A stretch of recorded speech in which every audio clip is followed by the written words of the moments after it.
আর এখন কথা বলতে পারছি না, কারণ তারাবির সময় হয়ে যাচ্ছে। আমি তারাবির কথা মনে রেখেই আমার সংক্ষিপ্ত বক্তব্য বলছি। ইনফ্যাক্ট আপনারা যে কথাগুলো শুনেছেন, এই মুহূর্তে বাংলাদেশের জন্য, বাংলাদেশের সমাজ, বাংলাদেশের রাজনীতির জন্য আর নতুন কিছু আসলে বলার নাই। তবে ইতিহাস থেকে একটু কথা আমি বলবো, কারণ আমি যাদের দেখছি অনেককেই তো আমি চিনি, প্রায় সবাইকেই চিনি, এবং আপনারা অত্যন্ত সুশিক্ষিত এবং উচ্চশিক্ষিত, এবং এই কথাগুলো আপনাদের সামনে বলাটা আমি মনে করি অত্যন্ত এই দেশের জন্য জরুরি এবং উপকারী। 1948 সন, অর্থাৎ ইন্ডিয়া পার্টিশনের 1 বছর পরের কথা। কলকাতায় তখন যে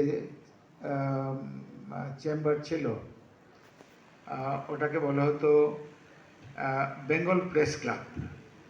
বেঙ্গল প্রেস ক্লাব তখন একটাই প্রেস ক্লাব ছিল, এবং সমস্ত ভারতে ওটা ছিল ওল্ডেস্ট প্রেস ক্লাব। এখন অবশ্য কলকাতাতে প্রায় 200-250 প্রেস ক্লাব হয়ে গেছে, যেমন ঢাকাতে এখন বহু প্রেস ক্লাব হয়েছে। তখন ওই একটাই ছিল বেঙ্গল প্রেস ক্লাব, এবং বেঙ্গল প্রেস ক্লাবের প্রেসিডেন্ট ছিলেন বসন্ত চৌধুরী, একজন বাঙালি। ওনার অরিজিনাল বাড়ি ছিল কুমিল্লাতে। তো উনি তৎকালীন প্রধানমন্ত্রী নেহরু সাহেবের, জওহরলাল নেহরু সাহেবের অ্যাপয়েন্টমেন্ট নিয়ে উনি দিল্লিতে গেলেন তার সঙ্গে কথা বলতে। অন্য 2 জন ছিলেন। তো নেহরু সাহেবের সঙ্গে যে কথা হয়েছে, এগুলো উনি একটা বইতে লিপিবদ্ধ করেছেন। এটা হলো চৌধুরীজ মেমোয়ার। তো সেটা থেকে আমি অল্প একটু কথা বলবো, কারণ একটা কথা আছে, শ্যানে কে লিয়ে ইশারাই কাফি হ্যায়। তো আপনারা অল্প কথাই বুঝতে পারবেন যে ওই সময় কি বোঝাতে চেয়েছেন আর এখন কি হচ্ছে।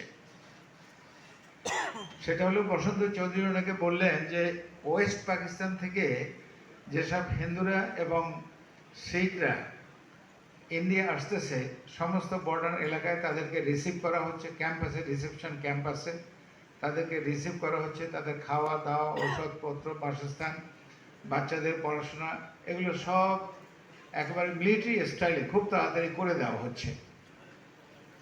হোয়ারাজ ইস্ট পাকিস্তান থেকে যেসব হিন্দুরা যাচ্ছে, তাদের জন্য কোনো রিসেপশন ক্যাম্প নাই, তাদেরকে কেউ রিসিভ করতেছে না। তাদের খাওয়া দাওয়া, থাকা, বাসস্থান, পড়াশোনা, অসুখ বিসুখ কোনো খোঁজই নাই।